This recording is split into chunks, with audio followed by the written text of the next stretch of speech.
안녕하십니까. 하루의 경제 주식 마무리 경주마 이재용입니다. 오늘 하루는 어떠셨습니까? 월요일이죠. 새로운 한 주가 시작이 됐는데 오늘 하루 장에서는 시소를 탔습니다. 이럴 때 어떻게 해야 될지 장 분석해보고 대비책도 마련해보고 하겠습니다. 오늘 함께 달려줄 기수 여러분들을 소개해드리겠습니다. 시장 분석부터 거시경제까지 주식의 모든 것을 설명해주는 정철진 경제평론가님 어서 오세요. 네, 안녕하십니까. 여러분, 월요일 경제마를 함께하는 정철진입니다. 우리 경제와 시황을 냉철하게 또 때로는 좀 더 많이 삐딱하게 바라보는 그런 시선을 갖고 있는데요. 오늘도 1시간 동안 함께하면서 현재 시황들, 이슈들 냉철하게 분석하도록 하겠습니다. 예, 이번에는 정확한 시장 분석으로 유명한 분입니다. 워낙에 분석이 정확하다 보니까 어떻게 보면 차갑고 컴퓨터 같은 마음을 가진 거 아닌가 이런 생각을 했는데 방송 들어오기 전에 만나서 얘기를 나눠보니까 아주 따뜻한 분이시더라고요. 그로스힐 자산운용의 김태홍 대표님 어서 오세요. 네, 안녕하십니까. 네, 저는 그로스힐 자산운용의 김태홍 대표고요. 저희는 뭐 기관 자금 많이 운용하고 그러다 보니까 매크로를 많이 보게 됩니다. 그러다 보니까 주식시장이 언제 바닥이고 언제 올라갈지 이런 부분들에 굉장히 관심이 많은 회사고요. 그런 것들을 오늘 이제 의견을 많이 나누도록 하겠습니다. 네, 많이 좀 알려주시고요. 변수가 많은 주식시장에서 엄청난 무기를 가지고 계신 분입니다. 주식 투자할 때 뭐가 제일 중요하다고 생각하십니까? 바로 타이밍 아니겠습니까? 이 타이밍을 기가 막히게 알고 계신 분입니다. 이경민 대신증권 전략기획팀장님 어서 오세요. 네, 안녕하십니까. 네, 대신증권 리서치 센터에서 투자 전략을 담당하고 있는 이경민입니다. 타이밍 뭐 여러 가지 중요한 변수들 중에 하나라고 생각하고 있습니다. 시장을 잘 판단하고 읽고 그리고 그 안에서의 타이밍을 잘 잡아가는 데 있어서 도움이 되시도록 솔직하게 제 생각 말씀드리도록 하겠습니다. 예, 이 세 분과 함께 달려보도록 하겠습니다. 오늘 시장 이슈가 뭐가 있을까 그거부터 알아보죠. 뭐니 해도 단연 우크라이나 사태 아닌가 싶습니다. 오늘 하루 동안에도 시소를 탔거든요. 어떻게 보셨습니까? 오늘 하루장?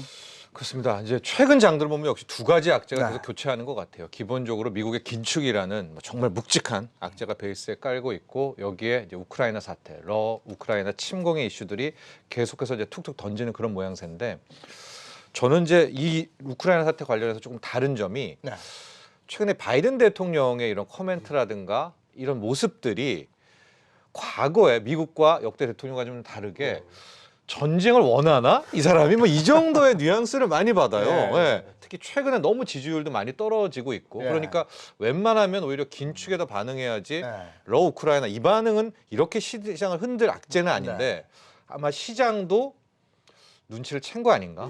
바이든 대통령이 어떤 식으로든 한 번은 좀 하려는 그래서 최근에는 보통 전쟁 이슈와는 다르게 좀 더 민감하게 반응하지 않나 이렇게 보고 있습니다. 근데 이게 말이죠 좀 길어요. 그래서 뭐 전쟁이 나네 치네 뭐 누가 뭐 쐈네 이게 오래 갔단 말이죠. 이러고 전쟁이 빵 터져요. 어느 정도의 파장이 있겠습니까? 사실 이제 주식시장에서 제일 싫어하는 게 불확실성이지 않습니까? 그래서 전쟁이 날 수도 있고 안 날 수도 있지만은 빨리 결론이 났으면 하는 바람들이 제일 클 거예요. 주식시장에서는. 그래서 뭐 솔직히 이제 저는 개인적으로는 전쟁이 안 날 것 같다라는 생각을 하고 있지만은 빨리 이제 협상 테이블에서 서로 원하는 것들을 주고 받아야 될 거고 결국은 이제 우크라이나가 그 나토를 뭐 가입을 안 하면 제일 좋겠죠. 그래서 이제 푸틴 침공의 의사를 안 줬으면 좋겠는데 그 부분들도 사실은 굉장히 어려운 정치적인 이슈이기 때문에 시간이 좀 걸릴 거는 같습니다. 그래서 이제 그 부분이 빨리 불확실성이 해소가 됐으면 좋겠고 그래야 이제 아까 말씀하신 것처럼 다음의 걱정인 긴축의 문제로 다시 넘어가서 이제 3월 FOMC 곧 있지 않습니까? 이제 그때의 이제 불확실성을 하나씩 해소해 나가면서 주식시장이 반영하지 않을까 이렇게 생각하고 있습니다. 자, 장에서는 석유 에너지 관련 주식의 오르내림이 막 심하잖아요. 어떻게 보십니까? 일단은 유가가 좀 반응을 했기 때문에 그런데 유가가 전적으로 우크라이나 사태 때문에 올랐나 그건 또 아니거든요. 왜냐면은 이런 전망하는 기관에서 수요 전망치를 올리면서 유가가 더 오른 경향이 큰데 많은 분들이 우크라이나 사태는 유가 상승 이렇게 생각을 하시면서 더 많이 오른 것 같다는 생각을 하고 있죠. 근데 저는 지금 시점에서 더 유가가 오른다, 뭐 $100 간다라고 보기보다는 조금 조심해야 될 때다. 제가 그렇게 보는 이유 중에 하나는 여러 가지 이슈들 상황에서 너무 우크라이나 사태에 너무들 몰입돼 있지 않나라는 생각을 합니다. 저도 최근 질문의 한 90%가 우크라이나 사태 질문이거든요. 그렇죠. 네. 그 정도로 다들 몰입돼 계시는데 그 안에서 내부적으로 본다면 정말 이렇게까지 반응을 할 만한 이슈인가? 뭐 심리적으로는 굉장히 영향을 준다라고 생각을 하고 있어요. 근데 최근 천연가스를 본다 하더라도 그렇게 많이 안 올랐고요. 네. 러시아 CDS 프리미엄이라고 하는 그런 데이터를 본다 하더라도 좀 고점을 벗기면서 왔다 갔다 하지만 오히려 12월, 1월 달보다 더 안정적이거든요. 네. 변동성은. 네. 이런 것들을 봤을 때 시장이 그동안 너무 많은 스트레스를 받아온 상황에서 취약해진 상황에서 굉장히 많이 흔들리곤 있는데 이럴 때일수록 오히려 우크라이나 사태에 너무 몰입되기보다는 좀 다른 것들, 진짜 본질적인 것들을 봐야 되지 않을까라는 네. 생각을 하고 있습니다. 우리 정철진 평론가는 이 자리에서 석유 에너지 관련 주식 눈여겨보세요 했단 말이죠. 네. 예, 그리고 대체 에너지 관련 주식도 눈여겨보세요 이렇게 네. 얘기했는데 올해 제 토픽이었죠. 아니 맞는 첫 것 시간에. 같아요. 네. 네. 그러니까 뭐 제가 원자재 한 해라고 네. 뭐 잘난 척 이런 게 아니라 이렇게 봤었고요. 네. 그러나 저도 좀 아쉬웠던 부분이 우리나라 정유주가 대형 정유주가 못 갔던 부분들. 뭐 네. 이 시간에도 여러 차례 얘기를 했는데요. S-오일 같은 부분들은 좀 네. 아쉽다라는 이제 말씀을 드리지만 결과적으로 저는 인플레와의 싸움이 계속된다면 올해 역시 뭐 정유화학, 에너지 네. 여기 하나 더 첨부하자면 저는 이제 자동차 완성차 뭐 여기에 이제 식음료 이 정도의 어떤 인플레이션 관련주들로 계속 포트를 구성하는 것이 맞지 않나 이런 생각을 좀 하고 있고요. 이게 비단 우크라이나 이슈가 떠나고 긴축 이슈가 오더라도 결국 긴축이 온다는 건 인플레가 계속됐다는 거 아니겠습니까? 그렇다면 원자재 가격의 조정은 있겠지만 이게 다시 뭐 쉽게 가라앉을 것 같지는 않아서요. 올 한 해는 적어도 상반기 이상까지는 저는 에너지 관련 이슈들은 좀 이어질 것으로 보고 있습니다. 원자재, 정유, 에너지 이쪽으로 미국 주식은 좀 뛰는 것 같았는데 국내 주식은 그렇게 큰 반응은 안 보였던 것 같아요. 네, 그게 이유가 네. 좀 그렇습니다. 다른 건 뭐냐면은 이제 엑슨모빌 차트를 보시면은 네. 상당히 많이 올랐어요. 네. 그러니까 이제 네. 그런 회사들은 광고를 갖고 있고 직접 원유를 생산하지 않습니까? 근데 우리나라의 정유사들은 원유는 수입을 해서 그러니까 높아진 가격에 수입을 네. 해가지고 정제를 해서 파는 거기 때문에 상대적으로 그렇게 못 오른 측면은 있는데요. 중요한 거는 이제 말씀하신 것처럼 실적이 S-오일은 계속 좋아질 것 같아요. 네. 근데 뭐 이노베이션도 마찬가지인 게 지금 이제 정제 마진이 6년 차 거의 최고점에 네. 있거든요. 그러니까 정제 마진이 계속 좋아지고 있습니다. 네. 이런 부분들이 사실 충분히 반영을 안 하고 있는 부분은 분명히 있습니다. 반영이 안 되고 있었다. 그렇다면 앞으로는 반영이 될 것이다라고 해석이 될 것도 같은데 그 점에서 어떻게 보십니까? 뭐 저는 뭐 상반기 정도까지는 좀 더 올라갈 수 있다라고 생각을 하는데 좀 지켜봐야 될 부분은 하반기부터는 기저효과 그러니까 작년에 너무 좋았던 2021년에 너무 좋았던 그림을 뛰어넘을 수 있을까에 대한 도전을 받을 수 있다라고 생각을 하고 있고요. 또 하나는 미국이 금리 인상을 하게 된다면은 미국이 진짜 잡고 싶은 거는 기대 인플레이션이라고 네. 생각을 하고 있습니다. 그러니까 물가가 진정되는 것도 중요하지만 많은 투자자들이 물가는 오를 거야라는 네. 기대감들을 좀 약하게 이렇게 톤다운 시키고 싶은 게 욕심이라고 생각을 하거든요. 이렇게 봤을 때는 하반기 2분기 지나면서부터는 조금 다른 쪽으로 좀 생각을 해야 되지 않을까라는 생각을 하고 있어요. 지금 뭐 흐름들이 굉장히 좋은 그림이지만 오히려 지금 시점에서 더 막 추격 매수하기보다는 네. 이 다음 스텝에 대한 고민들이 필요하지 않을까라는 네. 생각을 하고 있습니다. 자, 요 다음 스텝에 대한 얘기를 해주셨는데 요 다음 스텝이 뭔지 그 얘기는 잠시 후에 알려드릴 테니까 우리 경주마 함께 하시면 될 것 같고요. 근데 전쟁의 공포가 오래됐어요. 그래서 많은 분들의 투자 심리가 위축이 됐는데 이게 너무 오래 지속이 되면 정말 피로감 느끼거든요. 어느 정도 지속될 것 같습니까? 솔직히 이제 예측하는 건 좀 어렵지만 이거는 되게 좋은 것 같아요. 뭐냐면은 제가 이제 메리츠 증권에서 발행된 되게 좋은 자료를 보고 왔는데 네. 뭐냐면은 과거에 1930년부터 여태까지 전쟁이 났었을 때 네. 주가가 얼만큼 빠지냐 또는 언제 빠지냐라는 통계이거든요. 예.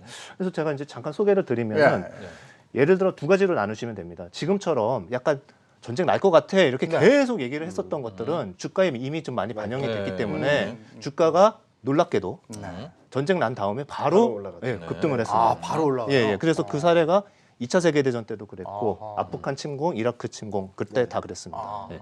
반면에 모르다가 전쟁이 난 경우 예. 이런 갑작스러운 경우는 전쟁. 예, 그럴 때는 거의 한 달, 두 달 빠졌습니다. 그래서 그때는 이제 진주만 때나 한국 전쟁 이럴 때는 그 차트를 아예 그려서 잘 놔뒀더라고요. 그래서 네. 이번에도 좀 참고를 하시면 될 것 같은데 네. 어쨌든 저희가 전쟁 날 거다 이런 얘기를 계속 했었으니까 네. 그리고 주가도 이미 어느 정도 빠져 있습니다. 이렇기 때문에 이번에 전쟁이 혹시 난다 하더라도 그날 급락할 거 아닙니까? 거기서 따라가서 투매를 하면은 약간 낭패를 볼 수도 있다. 예, 그렇게 생각이 듭니다. 그거 어떻게 보세요? 두 분도 같은 의견이십니까? 네, 저도 그 리포트를 받고 대표님 의견에 전적으로 공감을 하는데 이번에 근데 하나 좀 약간 헷갈리는 게 있어요. 이게 전쟁이라는 빅재료만 있으면은 될 것 같은데 긴축이라는 진짜 또 큰 재료가 있거든요. 그러니까 지금 하락이 전쟁만으로만 빠진 건지 아니면 긴축이 약간이 믹스가 돼서 이만큼을 끌어내려왔는지가 이게 좀 애매한 거예요. 저도 네. 그 사례 진짜 공감을 하는데 그러니까 여기서 만약에 전쟁이 더 터졌을 때 실은 이미 지금까지 빠졌던 건 전쟁이 아니라 긴축으로 빼놨었고 여기서 전쟁이 더 떨어지게 된다면 반등을 하겠으나 그 저점이 상당히 낮은 그러니까 가령 좀 언더슈팅도 가능할 수도 있지 않느냐. 이게 큰 두 개의 악재가 너무나 같이 믹스가 돼 있기 때문에 바닥은 훨씬 좀 그러니까 반등의 힘은 될 수 있겠으나 우리가 생각하는 것보다도 더 낮을 수가 있지 않을까 그런 생각도 해봅니다. 그러니까 우크라이나 전쟁만의 문제가 아니다. 네. 그 외에 저변이 더 있다. 그렇죠. 지금 보면은 시장이 여기까지 떨어진 데는 우크라이나 사태만 가지고 떨어진 건 아니잖아요. 그리고 또 제가 많이들 반문을 드리는데 그러면은 우크라이나 사태가 이제 사라진다 하면은 코스피가 2,900, 3,000, 3,200 갈 수 있다라고 생각을 하시나요? 라고 하면은 다들 아니라고 말씀을 하실 거예요. 그래서 지금 핵심 이슈는 긴축 그리고 최근 들어서 나오고 있는 경제 지표들이 좀 부진한 부분들 그런 것들이 좀 근본적으로 해결돼야 된다라는 말씀을 드리는데 만에 하나 전쟁이 발생한다고 한다면 불안한 거는 유가죠 다시 유가라든지 원자재 가격, 천연가스 가격이 급등을 할 수 있고 그렇게 되면 자연스럽게 인플레이션이 또 올라갈 수밖에 없지 않습니까? 그런 것들에 의해서 긴축에 대한 흐름들을 어떻게 가져갈까? 그러니까 미국 금리 인상 속도를 어떻게 가져갈까가 이렇게 맞물려 있어서 만약에 만에 하나 진짜 우크라이나 사태가 전면전으로 간다, 러시아가 침공을 한다라고 한다면 좀 복잡한 상황이 벌어져서 풀어야 될 숙제가 난이도가 더 심해질 수 있다라고 생각을 하고 있고 그렇게 되면 레벨이 좀 더 많이 밀려날 수 있다라고 보는데 거꾸로 생각을 하면 이런 것들을 풀어나가는 과정에서 조금은 탄력적으로 움직일 수도 있겠다 위쪽으로 라고 생각을 하고 있어서 단기 충격은 클 수밖에 없고 그 과정에서 유가 이런 흐름들을 조금 더 관찰하신다면 연준의 스탠스라든지 이런 것들이 변하는 부분들 그러니까 일단은 위기가 발생했기 때문에 어떻게 대처할지에 대해서 좀 스탠스를 정하는 과정에서 조금은 빠르게 또 안도를 찾아갈 수 있는 그러니까 변동성이 굉장히 급격히 커졌다 반등을 하는 그런 그림을 기대해 볼 수도 있지 않을까 생각을 하고 있습니다. 어쨌든 전쟁이건 뭐건 불확실성이 해소가 되면 네. 한번 저점을 찍으면서 반등한다는 곳에는 세 분의 의견이 같은 거예요. 네, 맞습니다. 근데 오늘도 우리 시장을 보면서 느꼈습니다만은 막 떨어지다가 미러 정상회담 네. 얘기가 나오면서 이게 또 드라마틱하게 올라갔어요. 그리고 코스피는 조금 떨어졌지만 그래도 코스닥은 코스닥은 오른 상태로 네, 끝났단 말이죠. 이런 분위기는 어떻게 보십니까? 좋은 분위기죠. 그러니까 전쟁 없이 정상회담이 성공적으로 끝나서 전쟁 종식 이게 제일 바람직한 거죠. 그렇죠. 그만큼 이제 기대가 많다는 거고요. 그리고 이제 조금만 불확실성만 해소돼도 사겠다는 그러한 수요가 좀 꽤 있는 거라고 생각을 합니다. 그래서 이제 잘 말씀해 주신 것처럼 두 개의 큰 축의 악재가 있는데 일단 그 하나는 이제 어느 정도 시간이 해결해 주지 않을까 이렇게 생각을 하는 거고 그 다음에 이제 말씀하신 것처럼 저도 이 사실 W자 바닥을 보고 있거든요. 근데 이제 W자의 2,600이 첫 번째 그 변곡점이었으면은 두 번째 W자의 오른쪽이 전쟁이 나면은 약간 더 아래로 내려가는 거고 2,600보다 그 다음에 전쟁이 안 나면은 그냥 약간 우상향의 W자를 저는 이제 뭐 생각은 하고 있는데 그게 다시 말하면 박스권이라는 말씀이시잖아요. 박스권이라는 얘기고 왜 박스권이냐면은 아직도 불확실한 게 해소되려고 그러면 시간이 한 달 정도 남았네요. 왜냐하면 FOMC가 3월 15일이니까. 그러니까 3월 15일 날 첫 번째 금리 인상하고 그 다음에 제가 더 확인하고 싶은 거는 사실상 그 의사록이 이제 공개가 될 텐데 그거는 4월 7일 정도에 나옵니다. 그래서 의사록까지 확인을 하면은 대부분의 불확실했던 것, 두려웠던 것 이런 것들은 충분히 코멘트가 나올 것 같고 그러면서 드디어 이제 인상 사이클에 들어가기 시작했구나 하면서 주가가 이제 그때부터는 이제 우상향 이제 바닥을 탈피할 거다 이렇게 생각하고 있습니다. 지금 바닥을 말씀하셔서 우리 지금 저 시장에 참여하고 있는 분들이 제일 궁금한 게 지금이 바닥이냐 도대체 바닥이라고 생각했는데 지하실까지 있으면 어떡하냐 이거거든요. 네. 바닥은 어느 정도라고 보십니까? 코스피로 얘기해서 숫자로. 네, 숫자로 네. 저희가 숫자 전망은 안 하지만 그래도 뭐 제 감으로 말씀드리면 네. 저는 전저점이 바닥이라고 생각합니다. 전저점. 2,600이 바닥이라고 아, 생각을 하고 있고요. 이거 우리 한번 예. 내려갔었잖아요. 네, 네. 그죠? 예. 그러면 지금 정도에서 바닥이라고 보시는 걸 수도 있는데요. 그렇죠. 지금 이제 빠지면은 이제 계속 네, 매집할 네. 수 있는 시간만 남은 것 같습니다. 저는. 2,600 정도를 예. 바닥으로 본다. 예. 그 이유는 뭡니까? 그 이유는 뭐 한 두세 가지 말씀드리면은 네. 일단은 밸류적으로는 다 왔어요. 그래서 네. PER로 보거나 PBR로 보거나 지금 경기가 완전히 하향 사이클의 그 대세 하향 사이클이 아닌 상황에서 예. PER 10배면은 이제 충분히 바닥을 잡은 것 같고요. 음. 두 번째로는 그러면 이제 뭐가 좋아져야 되잖아요. 네. 근데 좋아지는 부분이 두 가지가 있는데 하나는 뭐냐면은 지금 이제 경기 데이터가 계속 안 좋게 나오잖아요. 네. 그래서 안 좋게 나오고 선행지수도 안 좋게 나오는데 곧 좋게 나올 것들이 좀 보이더라고요. 네, 그래서 이제 저희가 해외 이제 저희 거래처 중에 골드만삭스도 있고 뭐 이렇게 해가지고 그쪽 자료들을 많이 보니까 네. 두 가지를 저희가 좀 유심히 봤어요. 그러니까 하나는 미국에서 카드 사용량 네. 예, 그런 부분하고 그 다음에 그 액티버티 인덱스라는 실제 활동량 네. 이렇게 두 가지를 보니까 다 놀고 있어요. 그리고 마지막으로 골드만삭스가 위클리로 소비를 집계를 해서 발표를 해요. 네. 예, 그거는 이렇게 보기는 좀 힘듭니다. 일반 네. 분들이. 그런데 그거 보니까 2월 달에 오미크론에서 완전히 벗어나는 약간 모습을 2%씩 플러스로 이제 소비가 올라가고 있더라고요. 예. 이후부터. 그래서 지금 이제 위드 코로나로 갔고 이제 오미크론에 대한 영향도 이제 경제 활동을 하는 데서는 문제가 없다 보니까 네. 그런 지표들이 지금은 안 보입니다만 네. 4월 정도 가면은 다 나올 것 같아요. 3월 달에 지표들로 해서. 그래서 이제 그런 부분이 있고요. 그리고 이제 한국의 기업에서는 이제 삼성전자나 하이닉스와 같은 시가총액이 큰 기업들의 이익이 좀 상향 조정이 계속 되고 있었죠. 네. 그래서 반도체에 대한 전망, 그다음에 낸드 가격에 대한 전망 조금씩 더 올라가고 있습니다. 그래서 그런 기업들이 해주는 역할이 또 있을 거고요. 네. 마지막으로 이 부분은 좀 더 확인을 하셔야 되지만 지금 이제 외국인들이 이머징 마켓을 좀 사고 있습니다. 그래서 저희가 위클리 펀드 플로우를 보고 있는데 저저번 주에는 4조 원 정도 이머징 전체에 돈이 들어왔고요. 일주일 동안. 네. 그다음에 저번 주에는 3조 5천억 정도 이머징 마켓으로 돈이 들어왔습니다. 그리고 이제 검색해 보시면 아시겠지만 한국의 2월 달만 외국인이 한국에서 한 2조 원 정도 순매수를 했습니다. 네. 아, 다 판 줄 알았더니 그게 이제 수치로 확인이 되는군요. 네네. 2월 달만 딱 끊어서 보니까 2조 원 샀더라고요. 근데 주로 코스피죠. 네네. 주로 네. 코스피를 샀고 코스닥은 좀 팔았고요. 네. 네. 그래서 이런 여러 가지를 봤을 때는 조금 뭐 충분히 많이 맞은 거 아닌가 이런 네. 생각을 해서 이제 저는 W자 회복을 이제 보고 그렇군요. 있습니다. 네. 팀장님은 어떻게 보세요? 지금 저 숫자로 얘기하셨으니까 네. 팀장님도 숫자로 말씀하실 수 있으세요? 그러니까 바닥. 대표님께서 말씀하신 네. 부분들은 전적으로 동일하는데 네.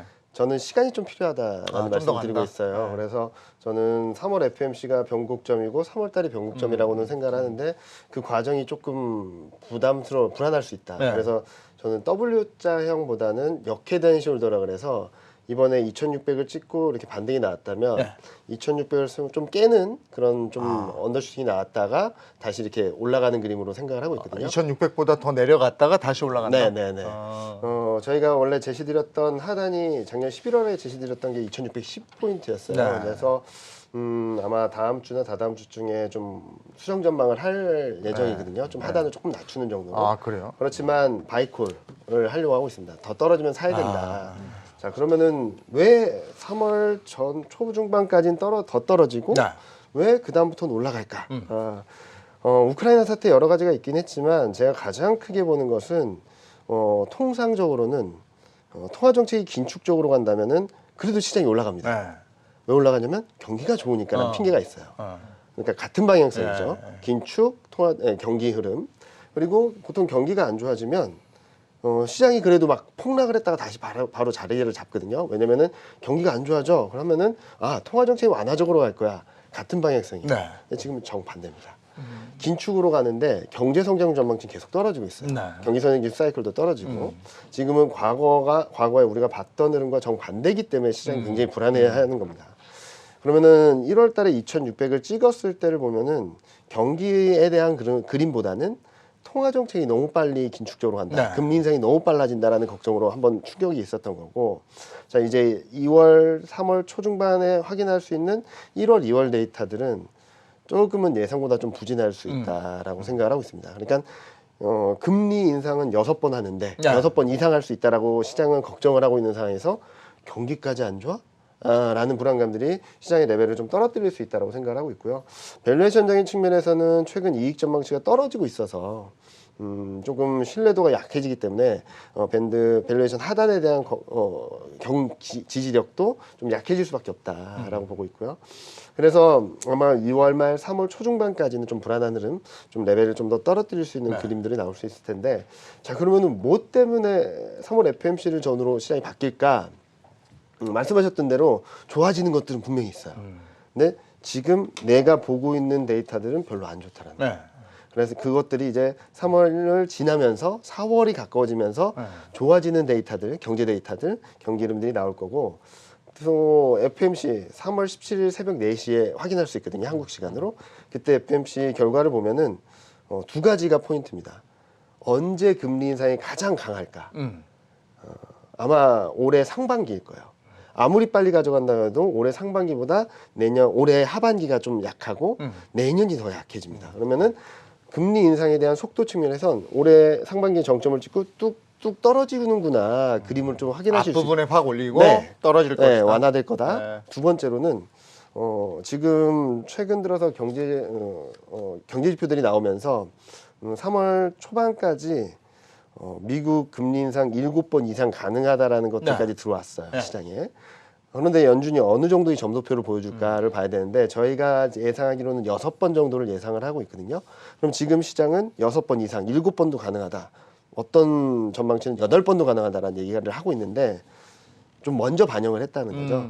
시장은 7번, 8번 금리 인상을 반영을 했는데 연준에서 보여준 건 우린 6번이야 네. 라고 얘기를 해주면 약해진 거지. 우리가 너무 걱정을 했구나 네, 네. 라는 것들로 해서 시장이 터닝 포인트가 만들어지고 그리고 이제 그 다음에는 금리 인상을 한다는데 그래 경제 지표가 좋아지는구나 라는 것들을 확인하면서 좋아질 거라고 보는데 또 하나 포인트는 중국입니다. 중국이요. 네.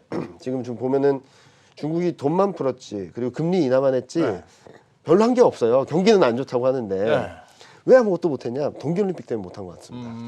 제로 코로나 정책. 그러니까 동계올림픽 때 코로나 확산을 최소화하기 위해서 확진자가 나오면 바로바로 봉쇄 조치를 해버렸습니다. 네. 이 상황에서 경기부양 정책을 쓸 수 없죠. 네. 여러분 돈 쓰세요. 나가서 돈 쓰세요. 할 수 없지 않습니까? 그리고 두 번째로는 파란 하늘을 보여줘야 되고 깨끗한 환경을 보여줘야 되는데 공장 풀가동하세요. 못하지 않습니까? 그러니까 경기가 안 좋아지는 게 보이고 있음에도 불구하고 최근 몇 달 동안은 지준율이나 금리나 유동성 공급으로만 막 방어만 했어요. 이제 3월 달에 전인대가 있습니다. 그때 좋은 정책들이 나올 수 있다라고 생각을 하고 있고 그렇게 되면 돈이 풀린 부분 경기 부양 정책 중국이 돌아간다 이제 네네 올해. 이제 경제가 좀 돌아가고 그러면서 소비도 우리도 같이 돌아간다. 네. 그런 것들이 맞물리면 미국도 그렇고 중국도 그렇고 한국도 그렇고 이제 점차 좋아지는 그림들 경기가 좋아지는 그림들 그러면은 제가 아까 서두에 말씀드렸던 최근 시장이 불안했던 경기는 안 좋은데 통화정책이 긴축적으로 라는 그림이 반대로 갈 수 있겠죠. 통화정책은 여기서 점점 완화되는데 경기는 좋아지는구나 라는 그림들이 만들어지면 어쨌든 하반기로 갈수록 희망을 좀 가져볼 만하다. 만하다. 예. 그리고 지금 말씀은 2600선 밑으로 내려가는 저점에서는 매수 포인트가 있을 네. 것이다. 네. 그렇게 정리를 하고요. 네. 정철주 평론가는 바닥을 어떻게 보십니까? 저 두 가지로 좀 보고 싶은데요. 첫 번째는 기간 바닥을 네. 먼저 좀 봐야 될 것 같아요. 기간 바닥은 시기로 바닥을 언제 찍냐인데 아까 이제 3월 말씀하셨는데 네. 저는 네. 4월 8일을 봤거든요. 4월 8일이요. 네, 왜냐하면 네. 4월 7일이 아까 저도 김 대표님 말해서 깜짝 놀랐는데 의사록. 3월에 의사록 공개인데요. 네. 최근에 이제 저도 이제 소폭 선물 옵션 이제 트레이드 쪽을 하는데 네. 의사록에 굉장히 많이 반응이 돼요. 네. 최근에 보면 독특하게. 네 맞습니다. 그러니까 3월에 분명히 금리 인상하고 그런 쪽에도 시장을 한번 움직이겠으나 정말로 마지막 바닥을 본다면 의사록까지 확인 사살하는 것이 그게 4월 8일. 일 거고 제가 약간 생각하는 기간 바닥에 4월 그쪽 얘기를 하는 것은 금리 인상을 하고 나서 충격이 있겠지만 저는 이제 국채금리 10년물이 네. 3월 셋째 주, 넷째 주로 갈 때 못 따라올 것 같아요. 의외로 그러니까 이제 스태그플레이션의 전조를 보일 수도 있지 않겠느냐. 그래서 금리를 올렸는데도 단기물은 올라가지만 10년물이 계속 뒤뚱뒤뚱대고 뭐 2를 넘기는커녕 네. 뭐 1.8, 1.7로 떨어지게 된다면 여기서부터는 약간 시장이 또 멘붕이 올 거고 그러면 이제 4월 초에 돼서 의사로까지 보는 이제 그래서 기간 바닥을 본다면 4월까지는 그냥 가야 되지 않는가. 그래서 지금 현금 70%를 들고 계신 분들도 막 돈을 쓰시고 하겠지만 진짜 완벽한 보험이라면 4월 첫째 주, 둘째 주까지는 가야 되지 않을까라고 이제 보고는 있고요. 이게 기간에 대한 문제고 그다음에 지수인데 지금 이게 신용 잔고가 아직은 안 털렸던 것 같아요. 1월에도 한번 막 하루에 200억씩, 300억씩 반대 매매가 나갔지만 2,500을 잠깐 보여줬을 때도 완전히 악소리가 나지는 않았었는데 이렇게 돌리시는 거 보니까 좀 더 비관적으로 하시는 거 근데 같아요. 외국인들 펀드 플로우가 나쁘지는 않은데요. 과거에도 보면 네. 사기 직전에 네. 많이 빼더라고요. 외국인들 이 진짜 나쁜 이 습성인데 외국 큰 싸게 손들이 살려고.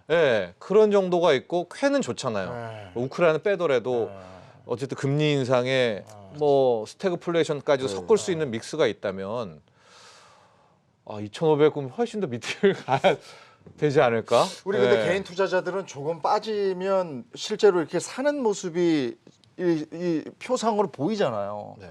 그러면 지금은 무모하게 들어가는 겁니까? 조금 더 기다려야 되는 겁니까? 저는 뭐 기다리라고 진짜 현금 그런 가지고 계신 분은 4월이고 뭐 수치로 말한다면 뭐 죄송하지만 전 2,400은 가야지 되지 않을까. 2,400 얘기. 예. 그래야 실은 진짜 이 막 여름부터 이 랠리에 네.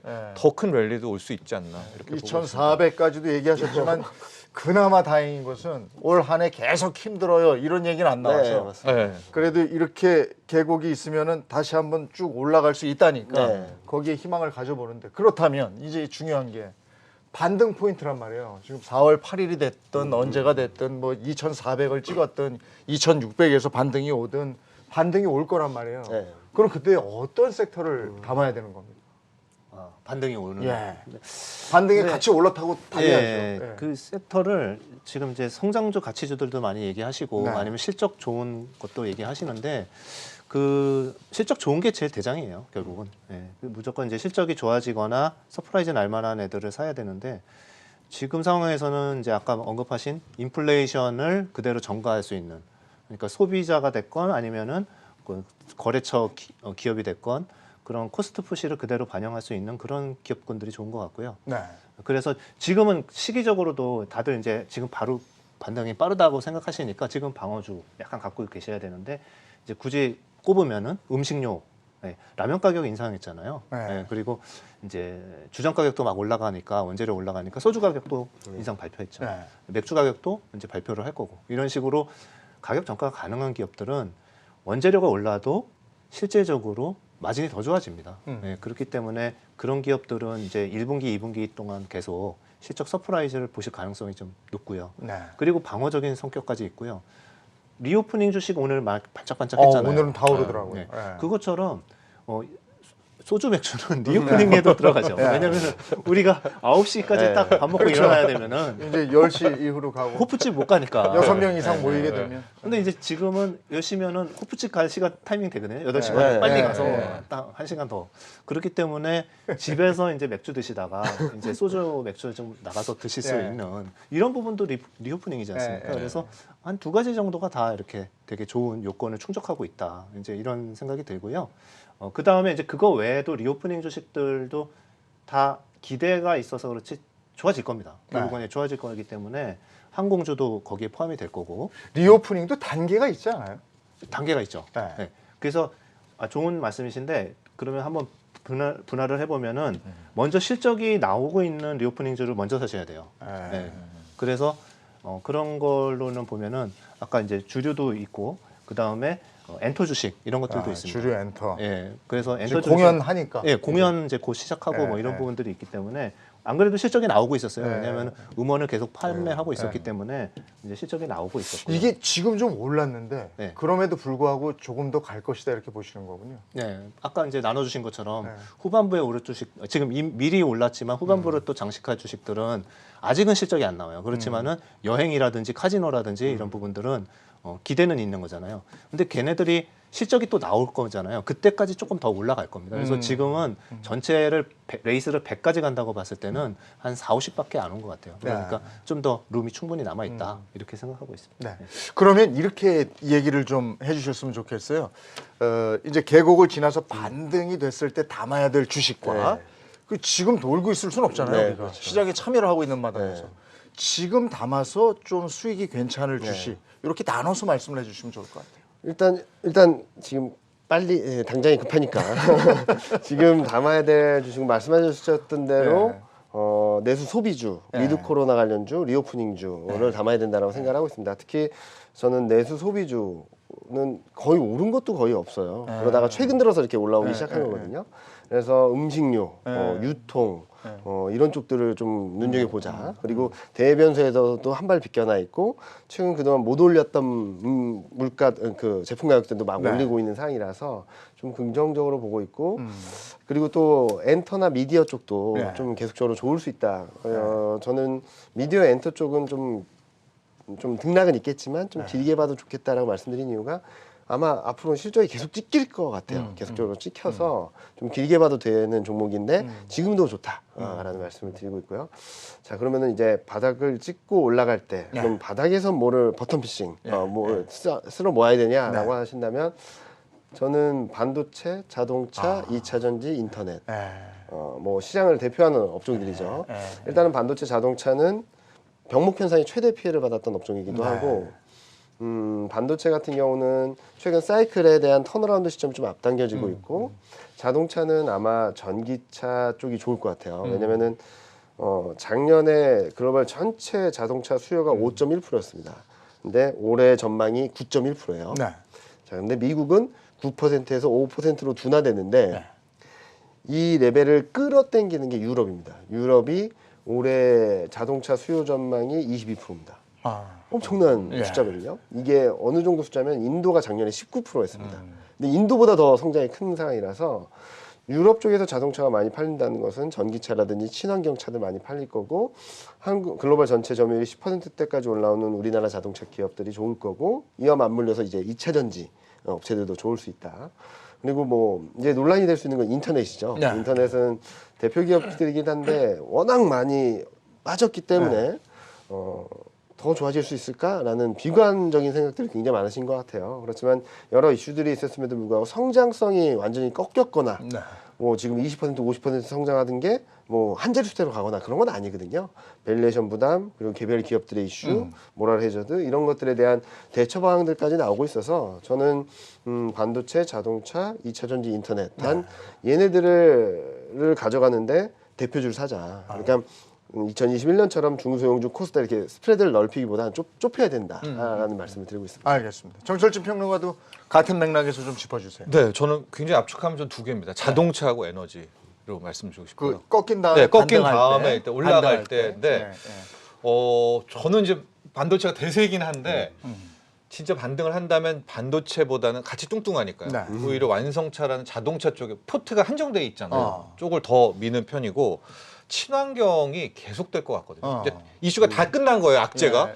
그럼 우리에게 남은 숙제는 저는 이제 친환경, 탄소 중립이라고 한다면 정유주보다 차라리 신재생 쪽을 이제 뭐 해피잖아요. 여름부터는. 그래서 두 개를 좀 압축한다면 자동차, 에너지 중에서도 신재생 하고 뭐 우리는 전력, 뭐 굳이 말하면 뭐 한국전력 이런 어떤 걔는 이제 공공이 요금도 인상되고 뭐 그런 식으로 저는 압축하면 이제 떨어지고 나서 올라갈 때 탄력성이 크지 않을까 이렇게 전망을 해봅니다. 우리가 리오프닝 주식 이렇게 얘기를 해서 많은 분들이 리오프닝 주식을 담았어 이렇게 얘기를 하시더라고요. 근데 이런 건 담으면 안 되는 게 있을 거 아니에요. 리오프닝이라고 다 가는 겁니까? 그건 아닐 거 아니겠습니까? 그렇죠. 네. 리오프닝 중에서 같이 올라간 게 지금은 이제 뭐 다 뭐 이유가 있는 상승인 것 같은데 꼭 저는 이제 딱 떠오르는 건 없거든요. 근데 오히려 반대로 생각해서 이건 리오프닝 주식인데 안 오른 게 아, 또 덜 올라간 하나 거. 있어요. 예, 그거 중요하죠. 예, 네. 그래서 그거 말씀드리고 네, 네. 바톤을 넘기겠습니다. 알겠습니다. 네. 잘 몰라가지고. 근데 그 보면은 그 네. 화장품이 아, 화장품. 예, 화장품도 피해를 좀 봤어요. 네. 그래서 아무래도 마스크 많이 쓰고 봤어요. 마스크 네. 쓰고 다니시다 보니까 네. 뭐 여자분들 화장을 덜 하셔도 되고 이런 네. 부분들이 꽤 있었거든요. 그리고 두 번째로는 이제 중국에서 네. 지금 보따리 상들은 계속 이제 영업을 했었지만 실질적으로 이제 면세점이나 이런 쪽에서 매출이 좀 타격을 받았었거든요. 이런 부분인데 이렇게 주가 차트를 보시면은 두 대형사들이 있지 않습니까? 둘 다 그 차트가 이제 굉장히 바닥권에 있죠. 그래서 리오프닝인데 아직 들어오른 주식으로 이제 저는 좀 보고 왔고요. 그리고 혹시 이제 그게 괜찮네요. 네. 리오프닝에서 들어오른 거. 네. 진짜 화장품이 그러네요. 네. 네.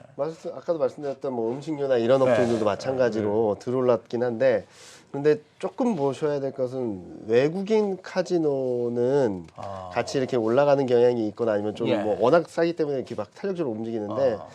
외국인이 언제쯤 한국으로 들어와서 이동을 할까라는 부분들을 좀 고민해서 본다면 앞서 대표님이 말씀하셨던 대로 네. 좀 후행적으로 움직일 수 있는 종목이긴 할 것 같거든요.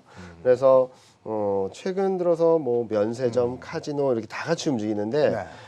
아마 한국 입장에서는 외국인들의 이동을 완전히 풀기는 단기간에 쉽지는 않을 거라고 생각을 하고 있어요. 그래서 그거는 최근 같이 움직이는데 네. 그거보다는 지금 먼저 움직일 수 있는 내수주 직접적으로 그냥 심플하게 생각을 하시면 지금 내가 작년 7월, 8월 달, 9월 달까지 안 했었는데 지금 하는 게 뭐지? 라고 생각을 해보면 좀 쉽게 나올 것 같아요. 뭐 먹는 거. 그러니까 나가서 먹기 시작하고 있고요. 그리고 2명, 4명 모였던 게 이제 6명까지 모여서 먹고 있고 그리고 마트나 이런 데도 좀 원활하게 갈 수 있고 QR 체크도 안 하고 그런 것들이 막 바뀌고 있으니까 그런 변화들을 좀 체크해 보시고 실생활에 지금 리오프닝이라고 하면 되게 멀리 생각하실 수도 있는데 그냥 지금 방역 조치들이 좀 완화되면서 내가 안 했던 걸 하는 게 뭔지만 생각하셔도 쉽게 피터 린치가 내 생활 주변에서 찾아보라고 많이 얘기를 했었거든요. 내 생활 주변에서 안 했던 것들을 하는 걸 아까 말씀하셨던 화장도 하고 뭐 이렇게 하는 것들을 좀 체크해 보시면 좀 단기간에는 좀 그런 쪽으로 집중을 하시고 이런 흐름들에 맞물려서 뭐 면세점이나 뭐 그런 쪽들이 많이 움직인다 하면은 이쪽은 지금은 좀 기대감에 좀 많이 움직이는 것 같다라고 보시는 게 맞을 것 같아요. 이게 분위기가 한번 바뀌면 확 바뀌어요. 맞아요. 근데 이거 하나 더 물어볼게요. 이게 반등이 반드시 있고 네. 그때 우리는 이렇게 간다 이렇게 말씀하셨는데 네. 지금 이제 워낙에 미국에 투자한 분들도 많아서 그 미국도 그럼 그렇게 되느냐? 그럼 미국도 한번 10년이 올랐단 말이에요. 저는 그게 걱정이라 미국은 10년이 올랐기 때문에 요만큼 우리처럼 떨어지고 다시 또 오를 것이냐 이거 어떻게 보십니까? 서학개미분들 많이 계신데 이제 뭐 저의 시나리오는 어쨌든 한 번 크게 하락을 보고 있으니까요. 그런 다음에 반등 출발을 할 때 저는 같은 서학개미라도 이번에는 미국보다는 중국을 타는 게 훨씬 맞다고 보여주고 중국 있죠. 그동안 계속 침체였는데. 예, 그러니까 같이 다 떨어질 겁니다. 다 떨어지고 새 출발할 때인데 그때는 중국의 훨씬 탄력성을 봐야 되잖아요. 그 다음부터는 서에서 달려나가니까. 동으로 오는 거예요? 그러니까 서학개미죠. 그분들은 서학개미인데 그렇죠. 미국에서 중국 쪽 중국의 탄력이 훨씬 더 크지 않을까라고 바라보고는 있습니다. 예. 팀장님이 이렇게 웃으셨는데 공감한다는 뜻입니까? 네, 저는 그러니까 너무 지금 한쪽으로 쏠리면은 저는 쏠릴 때 너무 쏠릴 때 반대로 하자는 말씀 많이 드려요. 그러니까 쉽게 말씀드리면 2021년 1월 달로 돌아가 보자라고 저는 비유를 많이 하거든요. 2021년 1월 달. 그걸로 가죠. 예. 그때 모든 분들이 저 뭐 이제 미국 주식 필요 없어. 한국만 있으면 돼. 라고들 많이 하셨었고 그런 게 뭐 언론 기사나 이런 거 전부 다 동학개미 운동으로 다 돼 있었죠. 이제 이쪽을 좀 보자. 네. 근데 팀장님도 이 의견에는 같은 의견이시죠? 네. 이제는 동양 쪽으로 오는 거예요? 저도 이제 조금 다르게 얘기하면은 국장이 미장보다 좋을 것 같다. 올해는 수익률 측면에서 이제 그렇게 계속 말씀을 사실은 이제 연말부터 드리고 있었는데 같은 이유예요. 아까 중국 말씀도 너무 좋은 말씀 해주셨고 이런 여러 가지 말씀 해주셨는데 보면은 한국은 작년에 8월부터 첫 금리 인상을 했거든요. 세 차례 금리 인상했고 먼저 매를 다 맞았어요. 중국도 마찬가지죠. 작년에 네. 빅테크도 때리기도 했었고 건설사들도 엄청나게 규제를 했었고 이래서 작년은 이머징 국가들이 약간 긴축의 스탠스에서 올해는 이제 중국 덕을 좀 봐야죠 저희도. 중국이 돈 푼다니까 저희도 봐야 됩니다. 왜냐하면은 미국의 수출이 15%면은 중국의 수출 비중은 25% 정도 되니까 훨씬 크거든요. 그러면 중국을 담는다면 중국이 어떤 섹터가 유리할까요? 저는 근데 중국을 그렇게 담고 싶진 않아요. 그냥 그래 국장이 일로 오는데 저희가 잘하는 거를 했으면 좋겠어요. 저희가 한국 기업들은 잘 알잖아요. 네, 그래서 중국의 덕을 보자는 거지. 제가 이제 중국의 기업을 사기는 제 지식이 좀 부족한 걸 수도 있고. 왜냐면은 중국은 자꾸 갑자기 뭐가 확확 날라와요. 정부가 뭘 던져요, 자꾸. 그래서 메이티안지엔핑도 같은 것도 갑자기 이제 수수료를 가맹점한테 더 줘라 이렇게 규제하니까 막 10% 빠지고 뭐 이런 식의 이제 이런 것들이 좀 예측이 어려워서. 알겠습니다. 네, 어쨌든 그 국장으로. 서양의 기운이 동양으로 오는 것에는 네, 네. 틀림없다. 이쯤 가름하겠습니다. 그리고 이번에는 공매도 얘기 좀 할게요. 요즘 공매도 얘기가 또 이렇게 나와요. 이게 장이 빠져서 나오는 거예요. 장이 빠지면 공매도 얘기 나오고 그렇죠? 네. 이거 어떻게 보세요? 우리 장이 지금 이 시점에 공매도는 이거는 좀 아니지 않아요? 아니죠. 아닌데 그 이제 저는 이제 조금 이렇게 너무 나쁘게만 보지 않으려고 하는 거는 뭐냐면은 이미 영향이 많이 들어와 있다. 네, 이런 부분이죠. 그러니까 이제 코스피 200과 코스닥 150에 한해서 공매도를 작년에 이미 열어줬기 때문에 4월인가 그랬죠. 그래서 열어줬기 때문에 이미 공매도를 가져갈 포지션들은 많이 가져가고 있다라는 생각이 들어요. 그리고 그것도 또 외국인이 주력이 되는 것 같은데 국내에 이제 공매도 할 만한 펀드가 많지 않거든요. 그래서 이제 외국인이 이제 주력인데 외국인은 그렇다고 해서 시총 200이 밖에 거 잘 안 하거든요. 유동성이 중요하기 때문에 너무 뭐 구석에 가서 굳이 빌려가지고 숏 안 칩니다. 그렇기 때문에 외국인이나 이런 것들을 봤을 때 이미 상당 부분 공매도는 이미 쳐져 있다.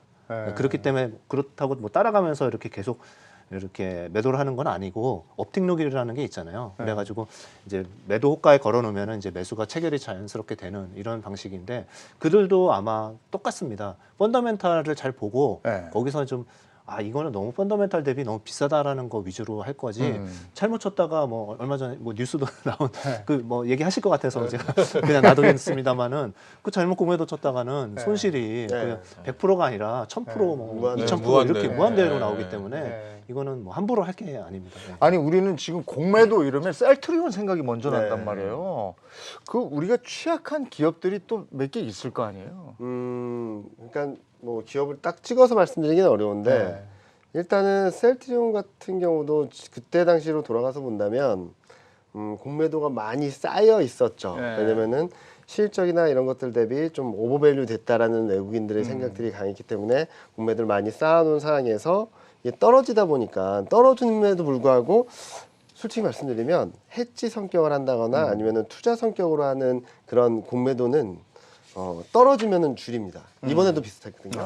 이번에도 코스피가 1월 말에 시장에 급락을 할 때는 공매도 금액 자체가 10조 밑으로 떨어졌고 비율 자체도 떨어졌어요. 그런데 그때를 보면은 떨어짐에도 불구하고 공매도를 계속했던 상황이거든요. 그런 상황에서 더 폭락을 하다 보니까 굉장히 불공정한 거래처럼 대표적인 사례로 되고 있는데 여러 가지들이 좀 맞물려 있다고 생각을 하고 있어요. 공매도로 간다면 잘 가던 주식, 너무나도 좋은 주식을 갑자기 부러뜨려서 막 밀어내는 힘은 없습니다. 근데 문제는 뭐냐면 악재가 나왔을 때, 시장이 불안할 때, 수급이 안 받쳐줄 때 좀 변동성을 밑에 쪽으로 변동성을 좀 키울 수도 있는 그런 플러스 알파 변수 정도로 보고 있거든요. 근데 거꾸로 생각을 하면 숏 커버링이라는 게 있습니다. 그게 뭐냐면은 공매도를 해놨는데 내가 공매도는 금액보다 넘어섰을 때 주가가 아까 말씀하셨듯이 이게 무한대거든요. 이게 무한대거든요. 이게 대표적인 케이스가 게임스탑 그 기업이라고 하는 어마어마하게 올랐는데 이 공매도 쳤던 운용사들이 거의 막 파산 직전으로 하고 막 난리도 아니었어요. 왜냐면은 이게 무한대니까. 손실이 무한대니까. 그래서 많은 투자자들은 어느 정도 자기가 생각한 범위 이상으로 주가가 올라가면 공매도했던 거를 환매수합니다. 그럼 매수 성격이 강하기, 매수 성격으로 잡히기 때문에 더 올라가는 힘이 세져요. 그래서 게임스탑이 이렇게 막 폭등을 한 거거든요. 가만있어 봐. 게임스탑 얘기를 해서 그런데 네. 우리나라에 그런 비슷한 두월물산이라고 아마 아. 우리 시청자분들도 다 예, 아실 예, 겁니다. 이게 예. 장외 주식에 있었기 예. 때문에 아니 뭐 2,000배가 올랐네 뭐 막 이러던데. 그렇죠. 주가가 2,000배가 올랐고 아마 외국계 같은데 15억 정도의 공매도를 때렸던 이제 이 외국계들이 네. 거의 2,000억 이상을 이제 물어줘야 네. 되는 이제 그런 아. 사고가 났습니다. 왜냐하면 이제 네. 말씀하신 대로 주가가 쳐 올라갔기 때문에 네. 무한대로 올라간 거죠. 아니 예. 6개월 동안 2,000배가 500배 이상하게 뭐 단기간에 500배씩 올라가니까 야. 이런 사태가 나왔었는데 네. 근데 이제 저는 무슨 생각을 했냐면 두월물산에서 이게 만에 하나 두월물산 네. 좀 독특한 게 기한이 있었거든요. 네. 그러니까 이 기한이 있고 이제 나중에 소위 말하는 합병을 해야 되기 때문에 네. 차입자가 어쨌거나 상환을 해야 되는 거예요. 의무적으로요. 어. 근데 우리는 지금 개인만 90일 기간이 걸려 있지 않습니까? 네. 그러니까 만에 하나 이게 장외 시장이 아니라 네. 현 시장이었고 이렇게 의무적으로 인적 합병에 의해서 판이 끝나는 판이 아니라 온고잉 되는 판이었다면 외국계가 또 끌어오죠. 자금 끌어와가지고 또 네. 때리기 때문에 이런 상황은 안 나왔을 텐데 두월물산 같은 경우에는 이게 시기적으로 뭐 판을 더 이어갈 수는 없습니다. 없는. 예, 이건 이제 합병됐고 이제 차입자한테 갚아주고 해야 되는 결산 쳐야 되기 때문에 이런 사고가 나왔었는데요. 저는 뭐 두월물산 얘기를 하면서 일단 두 가지 말씀드리고 싶은 건 첫 번째는 시기 문제였던 것 같아요. 그러니까 분명히 우리가 MSCI 선진국 지수를 가야 되고 거기에 대한 조건으로 공매도에 그렇죠. 예, 뭐 이제 풀어주는 건데 지금 개인들의 마음은 선진국 지수 꼭 가야 돼 이런 생각을 많이 하거든요. 물적 분할을 비롯해서 네.